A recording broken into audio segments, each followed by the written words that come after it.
Hi, Mike Price here, your handy husband for hire. So this morning we're going to look at a very small job I had around the house. Wife's been on me for a while to get this sorted, so we're going to get that sorted this morning. It'll take about 5 minutes. We've got a drippy tap, so there we go, that's been dripping away. Quite annoying overnight when you're hearing blip, blip, blip. And we've also got a loose head on the tap there, again. We've been tightening this up and it keeps on coming loose, mostly because we've got 3 kids who keep hacking away at it. Easy fix for that one as well. So I'll show you fixes for both of these. Okay, so the first thing we need to do is isolate the water from the tap to make sure that when we take the tap apart we don't get a shoot of water coming up.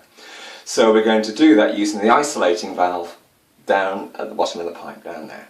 So we look down here, if you can just see down here, there's a service valve down there. Okay, now most modern plumbing will have one of these. Certainly if you have any work done on your taps or on your plumbing, these should be fitted as standard nowadays. I certainly always fit them whenever I do any work. If they're not fitted, you then have to go back to the mains, which is a bigger job, but not impossible. Most people know where their mains tap is. Okay. So with the service valve, it's very difficult to see what's going on down there on the camera. So this is exactly the same thing as we've got down there. Okay. This screw here controls the flow. When it's in line with the pipe, water's going up the pipe and it's allowing water through. When you turn it across, the water turns off and the tap will be isolated. Okay, makes it nice and easy. So all I'm going to do is come down here and just turn that so it's across. So now when I turn the tap on, no, there's a little bit of water left in the pipe. And we'll just make sure. There we go. It just needs a little bit more of a turn down below. Great. So the water's been isolated from the tap. Now what we're going to do is take the tap apart. Now there are a myriad of different taps and everyone is unique. So I'm going to show you, this is a very basic tap, so it's quite a good one to learn on, but every tap will be slightly unique. Okay, I can't really show you every tap in the world. So we've got to get access to the screw that's holding this on. On this one, it's a little screw top there, so that just unscrews. On some of them, you'll need to get a little knife or a screwdriver and flick that little white thing out. Try the screw one first though, because you don't want to be damaging the top of that. Okay, so there we go, and inside there, little screw. Okay, so all we're going to do is undo that, and that's it, take the tap head off. So the next thing we've got is this outer casing here, this chrome bit here. That's got to come off so we can get to the cartridge underneath. Now we don't want to damage it, especially not, it's nice and shiny, so we put a cloth around it, hold on to the body of the tap, and just, it won't be tight, it shouldn't be tight. That just unscrews, there we go. Okay, so you've got all the little bits there. So now, I'll take the knife away. We've got the cartridge exposed. So this is the next bit we're going to take out. So, just get the spanner. Again, you don't need to worry about marking this because this is all inside. Grab hold of the arm of the tap. Again, it shouldn't be too tight. Older taps might be seized on, but there we go, this one's fine. Okay, so there we go. Okay, so we've got the cartridge here. Here's the offending article again.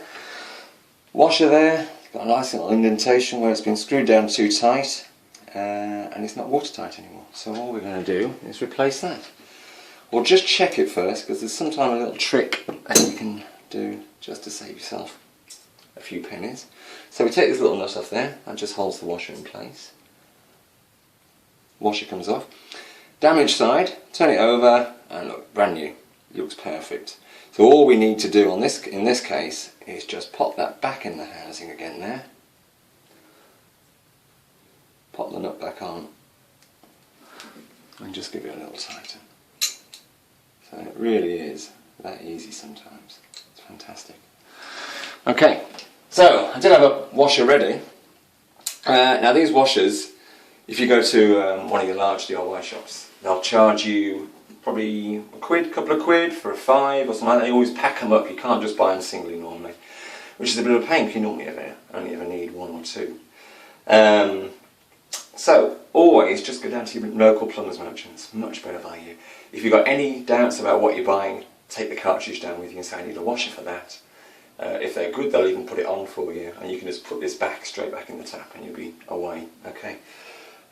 Support your local plumbers merchants, they're much better than the big stores.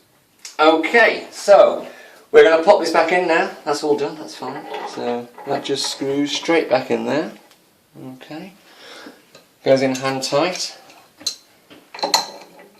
Get your adjustable spanner.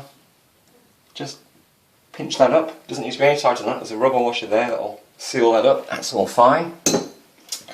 Then you've got your housing, goes on top. Again, getting the cloth out. Just going to pinch that up. That's done. Right, so we've got the tap pretty much all back together again now. That's going to work when we turn it on. We're just going to sort out this wobbly head now. So there we go. We've had this issue with the kids probably turning it on and off too hard, and they're also making the head wobbly as well. So it's held on with a screw. All we're going to do is put a little bit of thread lock on it.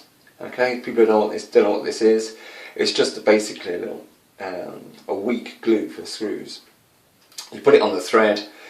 You do it all back up again. It'll hold itself in place under normal circumstances, but then when you take a screwdriver to it, a small amount of force, it'll come off just like it always would. Okay. So all we're going to do, put a little bit of the thread lock. You don't want to drown it. There we go. And then the tricky bit, getting it back into the housing. There we go. Pop it back on there, and all we're going to do is just pinch it up nice and tight. Hold on to that so you're not turning against the washer. Put the cap back on. Okay. Close the tap down, and then we open up the service valve again. There we go. Might have just heard the rush of water pop back at the pipe. Okay, no drip. Fantastic. Turn it on, turn it off. Just like a tap should work. Okay, hope that's been informative. If you've got any questions, you can always email me or go to my Facebook page. Please like the video if you like it, and remember, Handy Husband for Hire. No problems, just solutions.